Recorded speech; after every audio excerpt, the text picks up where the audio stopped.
Video aksi seorang remaja pria berjalan catwalk bak model fashion show viral di media sosial. Uniknya, remaja pria ini memakai gaun dari kain yang ada di rumah, dari spray tempat tidur hingga selimut.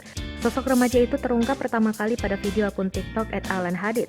Ada satu video aksi remaja itu yang paling banyak ditonton hingga 10 juta orang. Di video tersebut, dia nampak lihai, berjalan catwalk bak model sesungguhan. Sejumlah warganet pun memuji gaya remaja itu. Saat dikonfirmasi Tribunnews, remaja pria itu bernama asli Sofwan Alfi Maulana atau disapa Alan, yang juga pengunggah alias pemilik konten @alan_hadid. Remaja asal Banjarbaru, Kalimantan Selatan ini kerap membagi rekaman aksi catwalknya itu.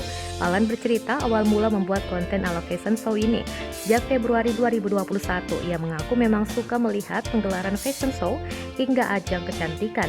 Sementara untuk gaun-gaun yang dia pakai merupakan hasil kreativitas Alan sendiri.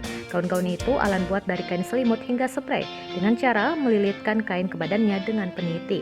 Dikatakan butuh waktu sekitar 45 menit hingga 1 jam untuk membuat konten ala-ala fashion show ini.